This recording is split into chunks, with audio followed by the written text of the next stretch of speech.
आइए हम बारी बारी से नोटपैड के मेन्यूज़ का अध्ययन करते हैं। सबसे पहले हम फॉर्मेट मेन्यू की जानकारी लेंगे, परंतु कुछ भी कार्य करने से पहले आपके पास नोटपैड में कुछ लिखा होना ज़रूरी है। जैसे कि यहाँ पे मैंने 3 टॉपिक्स को डिफाइन किया है: play, watch and learn, complete training और सर्टिफिकेशन। इन तीनों टॉपिक्स के बारे में कुछ लाइनें यहाँ पे टाइप हैं। हम बारी बारी से इन लाइनों पे कार्य करेंगे और हम देखेंगे कि टेक्स्ट एडिटर के रूप में नोटपैड हमारे लिए किस प्रकार हेल्पफुल है। देखें, यदि आप यहाँ ध्यान से देखें तो सबसे पहली प्रॉब्लम हमारे साथ यहाँ ये आ रही है कि जब मैं कुछ इसमें कॉपी पेस्ट करता हूँ या टाइप करता हूँ तो ये सीधा आगे की तरफ टाइप करता जा रहा है। यहाँ यदि आप दूसरी लाइन में देखें, you can learn according to your speed and sitting at your home, यहाँ से आगे चलते चलते मैं यहाँ पे जो लाइन है वो राइट हैंड साइड की तरफ आ रही है, जिसको देखने के लिए मुझे राइट हैंड साइड पे स्क्रॉल करना पड़ता है। स्क्रॉलिंग के लिए आप स्क्रॉल बार का यूज़ कर सकते हैं। नीचे की तरफ आपके पास हॉरिजॉन्टल स्क्रॉल बार है, और यदि डॉक्यूमेंट आपका वर्टिकली अगर आपको स्क्रॉल करना है तो यहाँ वर्टिकल स्क्रॉल बार अवेलेबल हो जाएगी, परंतु अभी इसलिए अवेलेबल नहीं है क्योंकि पेज की जो विड्थ है वो इतनी लंबी नहीं है कि आपको स्क्रॉल बार की ज़रूरत पड़े।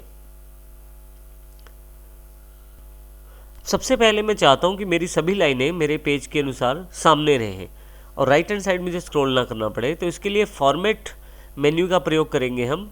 सबसे पहली कमांड इसमें वर्ड रैप की है। जैसे ही वर्ड रैप पे क्लिक करता हूँ, आप देखेंगे वो सभी लाइनें राइट हैंड साइड पर न जाकर नीचे की तरफ आ गई हैं। देखिए यहाँ subject is easy, you can move forward. यहाँ पे देखिए आसानी से मैं पढ़ सकता हूँ इस डॉक्यूमेंट को।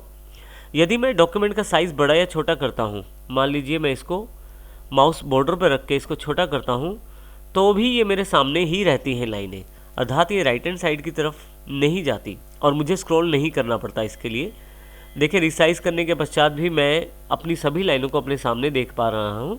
यदि आप चाहें तो फिर से वापस आप ये ऑप्शन को रिवर्ट कर सकते हैं। उसके लिए फॉर्मेट पे चले जाएं, वर्ड रैप ऑफ कर दें, तो फिर से आपकी जो लाइनें हैं राइट हैंड साइड वाली साइड चली गई हैं।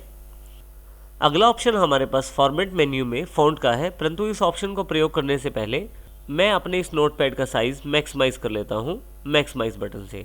देखिए मेरे पास मेरा नोटपैड जो है वो मैक्सिमाइज साइज़ में अवेलेबल हो गया है। मोस्टली टेक्स्ट एडिटर में काम करते समय आपको सेलेक्ट करना ज़रूरी रहता है यदि आप किसी तरह की फ़ॉन्ट सेटिंग्स करते हैं, परंतु नोटपैड में आपको टेक्स्ट को सिलेक्ट करने की आवश्यकता नहीं है। आप फॉर्मेट पे चले जाएं और फ़ॉन्ट ऑप्शन को सिलेक्ट कर लें। आपके सामने एक फ़ॉन्ट डायलॉग बॉक्स अवेलेबल हो जाएगा। इसमें आपके पास काफ़ी सारे ऑप्शन हैं। जैसे सबसे पहला ऑप्शन फ़ॉन्ट है। इसमें पहले टेक्स्ट बॉक्स में ये दिखाया जा रहा है कि आपके पास इस वक्त कौन सा फ़ॉन्ट अवेलेबल है। नीचे की तरफ आपके पास काफ़ी सारे और फ़ॉन्ट ऑप्शंस अवेलेबल हैं। आप फ़ॉन्ट का अर्थ है किसी भी तरह के लिखाई के स्टाइल से। आप यहाँ कोई भी दूसरा स्टाइल लेकर यदि ओके करेंगे तो ये एप्लीकेबल हो जाएगा। जैसे मैं यहाँ पे एरियल राउंडेड एम्प्टी को सिलेक्ट कर लेता हूँ और ओके कर देता हूँ। अब देखेंगे कि आपका फ़ॉन्ट चेंज हो गया है। मैं फिर से फॉर्मेट से फ़ॉन्ट पे वापस आ जाता हूँ। हर एक फ़ॉन्ट के साथ आपके बेसिक फ़ॉन्ट स्टाइल के ऑप्शन जुड़े रहते हैं जो आप फ़ॉन्ट स्टाइल में प्राप्त कर सकते हैं, परंतु इससे पहले मैं एरियल में वापस आ जाता हूँ और ओके कर देता हूँ। फिर से फॉर्मेट फ़ॉन्ट। अब देखें कि आप एरियल फ़ॉन्ट के साथ काफ़ी सारे फ़ॉन्ट स्टाइल ऑप्शन जुड़े हुए हैं, और सबसे अच्छी बात यह है कि नोटपैड में पहले से ही आपको यहाँ पे प्रीव्यू दिखाया गया है। जिस प्रकार का फ़ॉन्ट स्टाइल आप सेलेक्ट करेंगे उस प्रकार का प्रीव्यू आप देखते हुए ये तय कर सकते हैं कि टेक्स्ट आपका कैसा दिखाई देगा। जैसे कि यहाँ पे मैं बोल्ड इटैलिक चुन लेता हूँ और ओके कर देता हूँ। अब देखेंगे कि बिल्कुल आपका टेक्स्ट वैसा ही हो गया है जैसा मैंने चुना है। फिर से फ़ॉन्ट पे वापस जाता हूँ। नेक्स्ट ऑप्शन मेरे पास साइज़ का अवेलेबल है। मैं यहाँ फ़ॉन्ट का साइज़ भी सिलेक्ट कर सकता हूँ। इसके लिए फिर से मैं कोई भी साइज़ यहाँ से सिलेक्ट कर लेता हूँ। सैम्पल के रूप में साइज़ मुझे यहाँ दिखाया गया है नीचे। जैसे ही मैं ओके करता हूँ मेरे पास साइज़ अवेलेबल हो जाता है उस साइज़ के अनुसार जो साइज़ मैंने सेलेक्ट किया है। फ़ॉन्ट डायलॉग बॉक्स के नीचे की तरफ स्क्रिप्ट का ऑप्शन है। स्क्रिप्ट से आप थोड़ा बहुत बदलाव और कर सकते हैं अकॉर्डिंग टू स्क्रिप्ट अपने फ़ॉन्ट के स्टाइल में। जैसे कि यहाँ पे इस वक्त स्क्रिप्ट है वेस्टर्न अवेलेबल है, परंतु यदि मैं हेब्रू स्क्रिप्ट को चुन लेता हूँ तो यहाँ पे आप सैम्पल में देखेंगे थोड़ा सा बदलाव है। जैसे ही ओके करूँगा मैं, अकॉर्डिंग टू स्क्रिप्ट आपका जो फ़ॉन्ट का स्टाइल है, साइज़ है और डिज़ाइन है वो चेंज हो जाएगा। इस प्रकार से फिर से फॉर्मेट पे मैं फ़ॉन्ट पे वापस आ जाता हूँ। यहाँ से मैं फिर से वेस्टर्न स्क्रिप्ट चुन लेता हूँ और ओके कर देता हूँ। फिर से मैं पुरानी सेटिंग में वापस आ गया हूँ। यदि आप चाहें तो इन फ़ॉन्ट्स में और फ़ॉन्ट्स को भी शामिल कर सकते हैं। उसके लिए आप शो मोर फ़ॉन्ट्स पे क्लिक करें, आपके पास फ़ॉन्ट्स डायलॉग बॉक्स अवेलेबल हो जाएगा विंडोज़ का। यहाँ पे आप नेट से फ़ॉन्ट्स डाउनलोड करके इंस्टॉल कर सकते हैं और उन फ़ॉन्ट्स को आप अपने नोटपैड में शामिल कर सकते हैं। मैं यहाँ से इस बॉक्स को क्लोज़ कर देता हूँ। यदि आप किसी कारण से सेटिंग्स को अप्लाई नहीं करना चाहते तो आप कैंसिल कर दीजिए, वो सेटिंग्स अप्लाई नहीं होंगी। सेटिंग्स तभी अप्लाई होंगी जब आप ओके करेंगे। कैंसिल करने के अलावा यहाँ से क्लोज़ भी कर सकते हैं इस बॉक्स को, दोनों का कार्य एक जैसा ही रहेगा। नेक्स्ट टैब जो हम जानकारी लेंगे वो है एडिट। एडिट में सबसे पहली कमांड अनडू है। मान लीजिए मैं किसी टेक्स्ट को सिलेक्ट करके डिलीट का बटन प्रेस कर देता हूँ तो ये टेक्स्ट नोटपैड से डिलीट हो गया है। यदि आप इस कमांड को रिवर्स करना चाहते हैं, अनडू करना चाहते हैं, तो एडिट पे अनडू कमांड का प्रयोग करें। यदि आप यहाँ ध्यान दें तो हर एक कमांड के आगे एक शॉर्टकट दिया गया है, जैसे कि Ctrl+Z। अनडू कमांड पे क्लिक करने पे आप देखें यहाँ से जो आपने टेक्स्ट डिलीट किया था वो वापस आ गया है। और फिर से यदि Ctrl+Z करता हूँ तो फिर से ये देखिए एक स्टेप फिर से बैक हो गया है। तो आप Ctrl+Z का प्रयोग फॉरवर्ड और रिवर्स दोनों कमांड्स के लिए यहाँ करेंगे। इसके अतिरिक्त आप यदि ध्यान दें तो बजाय मैं एडिट पे जाकर अनडू क्लिक करने के कीबोर्ड से Ctrl+Z की का प्रयोग भी कर सकता हूँ। इसी तरह से आप अपने टेक्स्ट को कट कॉपी पेस्ट भी कर सकते हैं। कट का अर्थ है मूव करने से। मैं यहाँ कट कर देता हूँ टेक्स्ट को और माउस का कर्सर जो है नीचे ले आता हूँ। देखिए मैं यहाँ क्लिक करने की कोशिश कर रहा हूँ और वो नीचे नहीं आ रहा कर्सर। तो इसके लिए सबसे पहले मैं लास्ट लाइन पे क्लिक करूँगा, एंड का बटन दबाऊँगा कीबोर्ड पे और एंटर प्रेस कर दूँगा। तो यहाँ पे अब मेरा कर्सर नीचे आ गया है। मैंने जो टेक्स्ट कट किया हुआ है उसे यहाँ लाने के लिए मुझे पेस्ट करना पड़ेगा। जैसे ही आप पेस्ट करेंगे वो वाला टेक्स्ट बीच में से उठ के नीचे आ गया है। इसका अर्थ ये हुआ कि कट का प्रयोग हम मूव करने के लिए करते हैं। कट का प्रयोग करने के बाद आप पेस्ट का प्रयोग करें ताकि आपने जो टेक्स्ट कट किया है उसको आप प्लेस कर सकें। इसी तरह से मैं कॉपी कर सकता हूँ किसी टेक्स्ट को। जैसे मैं इस लाइन को सिलेक्ट कर लेता हूँ, एडिट पर जाकर कॉपी कर देता हूँ तो मेरे पास ये टेक्स्ट कॉपी हो गया है। परंतु टेक्स्ट को मुझे दूसरी जगह रखने के लिए पेस्ट करना ज़रूरी है। जैसे मैं यहाँ पे क्लिक कर देता हूँ, एडिट पे पेस्ट कमांड का प्रयोग करता हूँ तो आप देखेंगे कि वही लाइन यहाँ पे दोबारा पेस्ट हो गई है। पेस्ट का प्रयोग मैं एक से अधिक बार कर सकता हूँ। जैसे कि यहाँ पे मैं फिर से पेस्ट कर देता हूँ एक बार फिर से। तो इस प्रकार आप पेस्ट का प्रयोग जितनी बार चाहे उतनी बार कर सकते हैं। आपके पास जो टेक्स्ट क्लिपबोर्ड पर है, माइक्रोसॉफ्ट की तरफ से एक क्लिपबोर्ड एरिया रहता है सभी सॉफ्टवेयर्स के लिए कॉमन। वहाँ पे जो टेक्स्ट रहता है वो आप कभी भी दोबारा पेस्ट कर सकते हैं जब तक आपके क्लिपबोर्ड पे वो टेक्स्ट है। जैसे कि हमारे पास प्ले वॉच एंड लर्न जो टेक्स्ट है वो हमारे पास इस वक्त क्लिपबोर्ड पे है, तो उसको आसानी से मैं कभी भी पेस्ट दोबारा कर सकता हूँ। यदि आप अपनी फाइल में से किसी टेक्स्ट को डिलीट करना चाहते हैं तो वो भी आसानी से कर सकते हैं। जैसे कि यहाँ पे मैं इन 4 लाइनों को सिलेक्ट कर लेता हूँ। एडिट पे मेरे पास डिलीट कमांड है। यदि मैं इसे क्लिक कर दूँ डिलीट को तो मेरे पास ये टेक्स्ट यहाँ से हट जाएगा, अर्थात मेरे फाइल में से डिलीट हो जाएगा। मैं इसे वापस ला सकता हूँ फिर से अनडू के द्वारा। शॉर्टकट के रूप में Ctrl+Z का प्रयोग भी कर सकता हूँ मैं। इसी तरह से आपके पास फाइंड कमांड का ऑप्शन है। आप चाहें तो किसी वर्ड को आसानी से आप ढूंढ सकते हैं नोटपैड में। छोटी फाइल होने पर तो सामने दिखाई दे रहे हैं वर्ड, परंतु यदि आपकी फाइल बहुत बड़ी हो, काफ़ी सारे पेजेस की हो, किसी खास वर्ड को ढूंढना मुश्किल हो जाता है। ऐसे केस में आप एडिट में फाइंड का प्रयोग करें। जिस टेक्स्ट को आप ढूंढना चाहते हैं वो यहाँ टाइप कर दें। जैसे यहाँ मैं प्ले को ढूंढना चाहता हूँ। आप यहाँ ध्यान दें कि मैंने सबसे पहले कर्सर को ऊपर क्लिक कर दिया है, सबसे ऊपर, और यहाँ पे डायरेक्शन में डाउन सिलेक्टेड है, अर्थात ऊपर से नीचे की तरफ अब टेक्स्ट को सर्च किया जाएगा। अर्थात ऊपर से नीचे की तरफ जो मैंने फाइंड वर्ड में लिखा है प्ले, उसे ढूंढा जाएगा।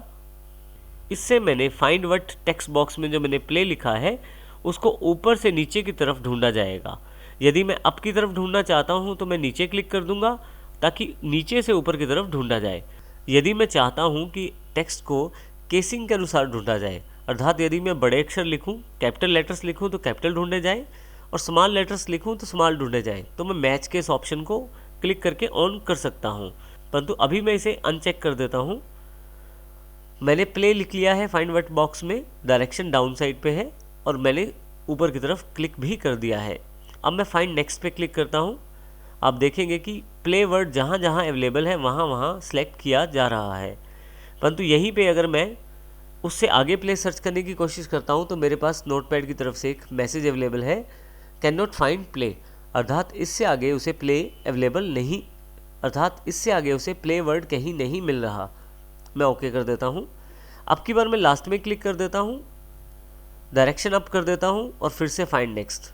आप देखेंगे कि अब की बार रिवर्स डायरेक्शन में प्ले वर्ड को ढूंढा जा रहा है। इसी तरह से यदि मान लीजिए मुझे प्ले वर्ड छोटे अक्षरों में ढूंढना है, यहाँ मैं फाइंड वर्ड में प्ले टाइप कर लेता हूँ और माउस का कर्सर ऊपर क्लिक कर देता हूँ शुरुआत में और डायरेक्शन डाउन। अब मैं फाइंड नेक्स्ट करता हूँ, प्ले, यहाँ भी प्ले को, अब देखेंगे कि छोटे अक्षर वाला प्ले 3rd नंबर पे आया है। फिर से प्ले जो एक इस तरफ भी है और फिर से प्ले। मैंने अपने फाइल में थोड़ी सी चेंजेस की हैं और प्ले को 2 बार और शामिल किया है छोटे अक्षरों में। परंतु अब यहाँ मेन बात यह है कि मैं प्ले छोटा ढूंढना चाहता हूँ, परंतु ये बड़े प्ले वाले अक्षरों को भी ढूंढ रहा है। यहाँ देखें आप। तो ऐसे केस में यदि आप सिर्फ छोटे अक्षरों वाला प्ले ही ढूंढना चाहते हैं तो आप मैच केस ऑप्शन को क्लिक करके ऑन कर सकते हैं। इसके लिए मैं फिर से देखिए शुरू में क्लिक करता हूँ, छोटे अक्षरों में प्ले लिखा हुआ है, मैच केस ऑप्शन ऑन है और मैं नीचे की तरफ ढूंढना चाहता हूँ। क्योंकि मेरे पास छोटे अक्षरों में 2 बार प्ले लिखा हुआ है तो मैं अब उसे ढूंढ कर देखना चाहता हूँ। Find next. देखिए अब बड़े अक्षरों वाले प्ले को सिलेक्ट नहीं किया गया है। फिर से फाइंड नेक्स्ट और अगली बार फाइंड नेक्स्ट दबाने पे कैन नॉट फाइंड प्ले। तो इस प्रकार से आप आसानी से बड़े और छोटे अक्षरों में भेद करते हुए भी ढूंढ सकते हैं अपने टेक्स्ट को मैच केस के द्वारा। मैं यहाँ इसे कैंसिल कर देता हूँ। इसी के साथ अगला जो ऑप्शन अवेलेबल है वो है फाइंड नेक्स्ट। फाइंड नेक्स्ट के लिए भी सबसे पहले मैं ऊपर की तरफ माउस क्लिक कर देता हूँ, फाइंड नेक्स्ट पे क्लिक करता हूँ। आप देखेंगे कि इसने प्ले को सिलेक्ट कर लिया है, क्योंकि पिछली बार जो मैंने फाइंड किया है किसी टेक्स्ट को वो है प्ले, वो भी स्मॉल लेटर्स में। फिर से मैं फाइंड नेक्स्ट करता हूँ तो अगले वाला प्ले सिलेक्टेड हो गया है। तो इस तरह से आप शॉर्टकट F3 का प्रयोग करके बाद में भी फाइंड बॉक्स को क्लोज किए बिना भी लास्ट सर्च को ढूंढ सकते हैं। यहाँ मैं देख रहा हूँ कि message can not find play आ गया है क्योंकि प्ले 2 बार दिया गया है छोटे अक्षरों में, उसके पश्चात प्ले नहीं है। यहाँ मैं ओके कर देता हूँ। इसी तरह से मैं रिप्लेस कमांड का प्रयोग भी कर सकता हूँ। रिप्लेस में मैं किसी टेक्स्ट को दूसरे टेक्स्ट के साथ बदल सकता हूँ। देखिए जैसे रिप्लेस में मैं क्लिक करता हूँ, इसमें सबसे पहले जिस टेक्स्ट को मुझे बदलना है उसको मैं यहाँ टाइप करूँगा। मान लीजिए यहाँ पे मैं प्ले को बदलना चाहता हूँ वर्क में, तो इसके लिए फाइंड वर्ड में मैं प्ले लिख दूंगा जिसको मुझे बदलना है। रिप्लेस विद में मैं वर्क लिख दूंगा। तो अब मैं प्ले वर्ड को जहाँ जहाँ भी प्ले वर्ड है उसको वर्क वर्ड के साथ बदलना चाहता हूँ। अब ध्यान रखिएगा, अगर आप मैच केस ऑन करते हैं और छोटे अक्षर ढूंढते हैं तो सिर्फ छोटे वाले अक्षरों को वर्क में बदला जाएगा, परंतु यदि मैच केस ऑफ रखते हैं तो प्ले जितनी बार भी आपकी फाइल में आया है, चाहे वो बड़े अक्षरों में है या छोटे अक्षरों में है, सबको बदल दिया जाएगा। मैं माउस को सबसे ऊपर क्लिक कर लेता हूँ और फाइंड करता हूँ। देखिए यहाँ पे प्ले अवेलेबल है। यदि मैं यहाँ रिप्लेस कमांड को क्लिक करता हूँ तो देखेंगे आप प्ले की जगह वर्क आ गया है। फिर से मैं रिप्लेस कमांड का प्रयोग करता हूँ तो यहाँ भी वर्क आ गया है। तो इस तरह से यदि आपके पास एक वर्ड की बहुत सारी एंट्रीज हैं फाइल में, आप सबको एक साथ भी बदल सकते हैं। उसके लिए रिप्लेस ऑल कमांड को क्लिक करें। जहाँ जहाँ भी मेरी फाइल में प्ले वर्ड अवेलेबल था वहाँ वहाँ पे अब वर्क वर्ड अवेलेबल हो गया है। इस प्रकार मैं एक साथ ही सारी रिप्लेसमेंट भी कर सकता हूँ। यहाँ से मैं इसे कैंसिल कर देता हूँ। एडिट में जो नेक्स्ट कमांड मेरे पास अवेलेबल है वो है गो टू के रूप में। गो टू पे क्लिक करते ही आपके पास लाइन नंबर की जानकारी मांगी जाएगी। आप अपने नोटपैड में किसी भी लाइन पे जा सकते हैं डायरेक्टली गो टू के द्वारा। यहाँ मैं लाइन नंबर 5 प्रेस कर देता हूँ और गो टू कर देता हूँ। तो देखिए मेरा कर्सर जो 5वीं लाइन के आगे आ गया है। क्योंकि नोटपैड में लाइन नंबर नहीं दिया गया है तो आप किसी भी लाइन पे डायरेक्टली गो टू के साथ जा सकते हैं। फिर से मैं गो टू पे सिलेक्ट करता हूँ और 9 नंबर लाइन को प्रेस कर देता हूँ। तो देखिए 9 नंबर लाइन पे मेरा कर्सर अवेलेबल हो गया है। नेक्स्ट ऑप्शन हमारे पास सेलेक्ट ऑल का है। एडिट में जाकर मेरे पास सारा टेक्स्ट जो भी नोटपैड में लिखा हुआ है सिलेक्ट हो जाएगा। परंतु यदि यहाँ मैं बाहर कहीं क्लिक कर देता हूँ टेक्स्ट से तो फिर से टेक्स्ट जो है वो डी सिलेक्ट हो जाएगा। मैं टेक्स्ट को माउस के साथ भी सिलेक्ट कर सकता हूँ। इसके लिए मैंने देखे सबसे लास्ट में क्लिक कर दिया है टेक्स्ट के। टेक्स्ट को सिलेक्ट करने के लिए मैंने माउस का लेफ़्ट क्लिक प्रेस कर लिया है और माउस को ऊपर की तरफ ड्रैग कर रहा हूँ और लास्ट में आकर मैं इसे छोड़ देता हूँ लेफ़्ट क्लिक को। तो आप देखेंगे कि मेरा सारा जो टेक्स्ट है वो सिलेक्ट हो गया है। अब दोनों तरह से आप टेक्स्ट को सिलेक्ट कर सकते हैं। इसी के साथ यदि आप अपने डॉक्यूमेंट में टाइम और डेट को डालना चाहते हैं तो वो भी डाल सकते हैं। जैसे मान लीजिए यहाँ पे मैं नीचे की तरफ टाइम और डेट डालना चाहता हूँ। मैं पहले कर्सर को वहाँ ले आता हूँ, एडिट, टाइम डेट। आप देखेंगे कि टाइम और डेट दोनों अवेलेबल हो गई है नोटपैड में। टाइम डेट डालने के लिए आप F5 शॉर्टकट का प्रयोग भी कर सकते हैं। आप कीबोर्ड पे बनी हुई फंक्शन कीज़ में से F5 को प्रेस करें, आपके पास डायरेक्ट ही टाइम डेट अवेलेबल हो जाएगा। इस प्रकार से हम एडिट मेन्यू का प्रयोग कर सकते हैं नोटपैड के अंतर्गत। नेक्स्ट इंपॉर्टेंट मेन्यू जो हमारे पास अवेलेबल है वो है फाइल मेन्यू के रूप में। यदि आप फाइल पे क्लिक करें तो आपके पास काफ़ी सारे ऑप्शन अवेलेबल हो जाएंगे, जैसे कि न्यू। यदि आप नई फाइल खोलना चाहते हैं तो न्यू पे क्लिक कर सकते हैं। ओपन, किसी पुरानी सेव्ड फाइल को खोलना है तो ओपन। सेव, यदि आपके पास जो फाइल जिस पे आप कार्य कर रहे हैं उसको आप संभाल के रखना चाहते हैं अपने कंप्यूटर में तो सेव कमांड का प्रयोग कर सकते हैं। सेव एज, जो फाइल आपने सेव कर दी है उसका एक डुप्लीकेट कॉपी भी बना के रख सकते हैं सेव एज के द्वारा। इसी तरह से पेज सेटअप और प्रिंट के द्वारा प्रिंटिंग की सेटिंग कर सकते हैं। सबसे पहले हम देखते हैं कि हमारी फाइल का इस वक्त स्टेटस क्या है। इस वक्त हमारी फाइल जो है वो सेव नहीं है। उसकी जानकारी मुझे यहाँ ऊपर टाइटल बार से मिलती है, क्योंकि यहाँ पे अनटाइटल्ड लिखा हुआ है, अर्थात मैंने अपनी फ़ाइल का कोई भी नाम या टाइटल नहीं रखा। तो सबसे पहले मैं इस फाइल को सेव करता हूँ। उसके लिए मुझे फाइल पे जाना है और सेव बटन पे क्लिक करना है। जैसे ही आप सेव पे क्लिक करते हैं आपके पास एक save as dialog box available हो जाएगा।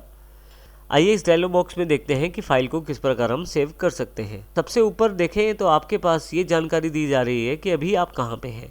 यदि आप माउस को लास्ट में क्लिक करें, सी में, आप अपनी सी ड्राइव यूज़र्स में बेस्टो यूज़र के अंतर्गत डॉक्यूमेंट्स के अंतर्गत हैं।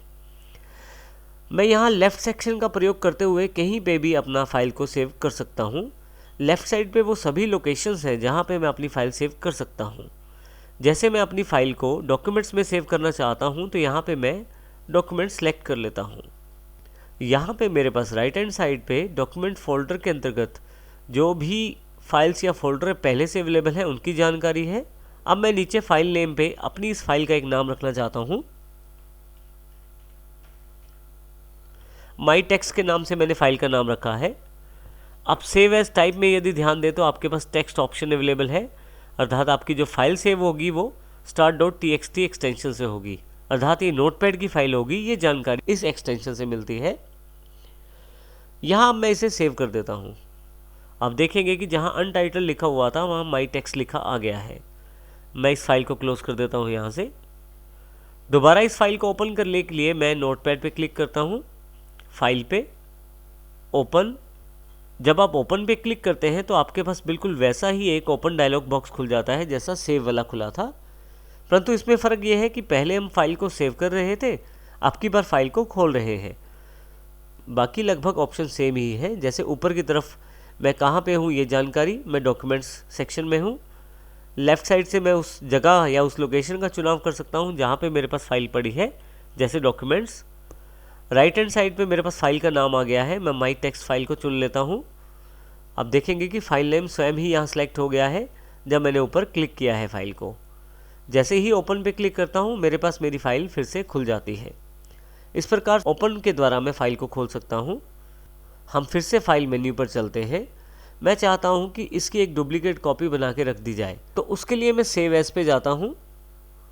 सेव एज बॉक्स बिल्कुल वही सेव वाला बॉक्स है, फ़र्क सिर्फ इतना है कि अब की बार आपकी पहली फ़ाइल भी बनी रहेगी और एक नई फ़ाइल और ऐड हो जाएगी यहाँ पे नए नाम से।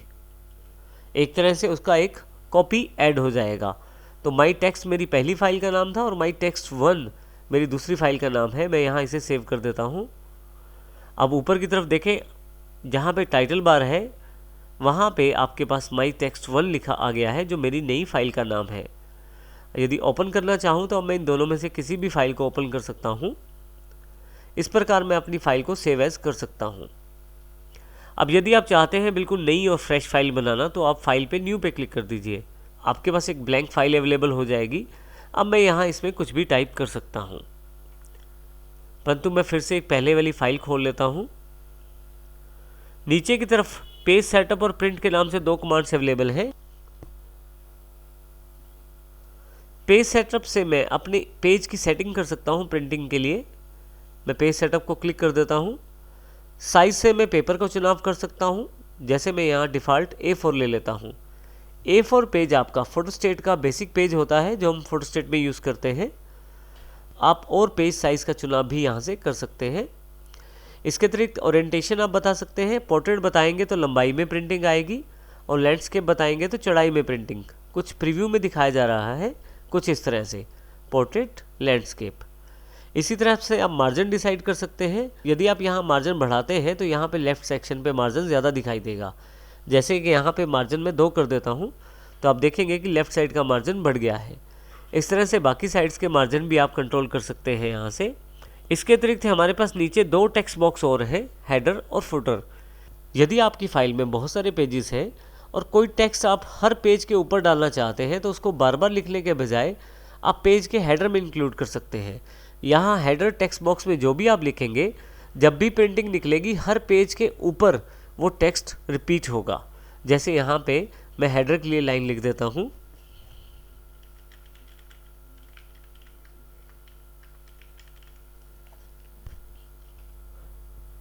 इसी तरह से यदि मैं नीचे फुटर में लाइन लिखना चाहता हूँ तो मैं फुटर में भी लिख देता हूँ।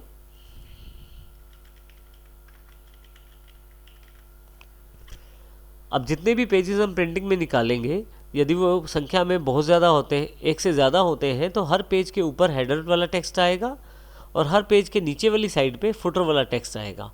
जैसे ही मैं ओके करता हूँ ये सेटिंग्स एप्लीकेबल हो जाएंगी। फाइल में नेक्स्ट ऑप्शन हमारे पास जो अवेलेबल है वो है प्रिंटिंग के लिए। फाइल में चले जाएं और प्रिंट को क्लिक कर दें। आप शॉर्टकट Ctrl+P भी प्रयोग कर सकते हैं।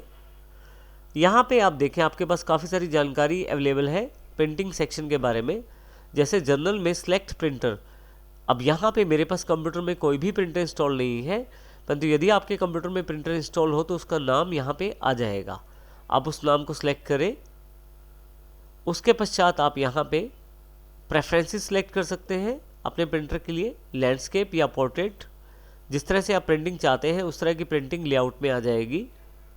यहाँ मैं कैंसिल कर देता हूँ अभी इसे। इसके अलावा यहाँ पे पेज रेंज, यदि ऑल करेंगे तो सभी पेजेस प्रिंट हो जाएंगे, और किसी एक खास पेज को प्रिंट करना हो तो पेजेस सेलेक्ट करके उस पेज का नंबर डाल दीजिए। नंबर ऑफ़ कॉपीज़ आप यहाँ से डिसाइड कर सकते हैं। आप जितनी कॉपीज़ यहाँ फीड करेंगे उतनी कॉपीज़ प्रिंटिंग में निकाली जाएंगी। मान लीजिए यहाँ मैं 5 टाइप करूँ तो 5 कॉपीज़ मेरे एक ही पेज की निकाली जाएंगी। फाइनली मुझे अप्लाई करना है इन सेटिंग्स को लागू करने के लिए, और यदि प्रिंट करना चाहता हूँ तो मैं प्रिंट पे क्लिक करूँगा। प्रिंट करते ही मेरे पास, यदि मेरे पास प्रिंटर कनेक्टेड है तो प्रिंटिंग अवेलेबल हो जाएगी। यहाँ अभी मैं इसे कैंसिल कर देता हूँ। इसके अतिरिक्त नीचे एक ऑप्शन है एग्ज़िट। यदि मैं एग्ज़िट को प्रेस कर दूँ तो मैं अपनी नोटपैड से बाहर आ जाता हूँ और नोटपैड मेरे पास क्लोज़ हो जाता है। मैं फिर से इसे ओपन कर लेता हूँ नोटपैड को, पुरानी फाइल को। मैक्सिमाइज़ करने के लिए नोटपैड को यदि आप टाइटल बार पे डबल क्लिक करें तो भी ये मैक्सिमाइज़ जल्दी से हो जाएगा। यहाँ पे हमारे पास 2 मेन्यूज़ और हैं, व्यू और हेल्प। व्यू को यदि मैं क्लिक करूँ तो देखिए केवल एक ही ऑप्शन है, स्टेटस बार। नीचे हमारे पास यहाँ स्टेटस बार अवेलेबल है। पहले हम देखते हैं कि स्टेटस बार हमें किस प्रकार जानकारी देता है। देखिए यहाँ मैं माउस क्लिक कर देता हूँ कहीं भी, तो मुझे ये जानकारी स्टेटस बार पे दी गई है कि लाइन 10 और कॉलम 19 पे हूँ मैं। यहाँ लाइन 10 और कॉलम 19 अर्थात लाइन 10 नंबर है और कॉलम मेरा 19 नंबर है, जहाँ पे इस वक्त मेरा माउस का कर्सर है। कहीं भी क्लिक करके मैं देखिए अलग अलग लोकेशन की लाइन नंबर और कॉलम नंबर की जानकारी ले सकता हूँ। इसके अतिरिक्त मुझे अगर स्टेटस बार को बंद करना है, स्टेटस बार मुझे नहीं चाहिए यहाँ से, तो व्यू पे जाके स्टेटस बार ऑफ कर दूंगा। स्टेटस बार यहाँ से चली जाएगी। फिर से लाना है तो व्यू पे स्टेटस बार पे क्लिक कर दीजिए। इसके अतिरिक्त हमारे पास लास्ट मेन्यू हेल्प के रूप में है। आप यदि हेल्प चाहते हैं नोटपैड की तो व्यू हेल्प पे क्लिक करें। माइक्रोसॉफ्ट द्वारा आपको ऑनलाइन हेल्प प्रदान की जाएगी। आप यहाँ से हेल्प का प्रयोग कर सकते हैं। क्योंकि मैंने नेट मेरे पास कनेक्टेड नहीं है, परंतु यदि आप पे नेट कनेक्टेड होगा तो आपको सारी जानकारी यहाँ व्यू हेल्प में दे दी जाएगी। अबाउट नोटपैड पे यदि आप क्लिक करें तो आपको माइक्रोसॉफ्ट की इस नोटपैड ऐप की अधिक जानकारी दी जाएगी कि ये किसके नाम से रजिस्टर्ड है और किस लाइसेंस के अंतर्गत ये आपके पास अवेलेबल है। यहाँ मैं इसे कैंसिल कर देता हूँ। इस प्रकार हम अपने बेसिक टेक्स्ट एडिटर अर्थात नोटपैड में कार्य कर सकते हैं।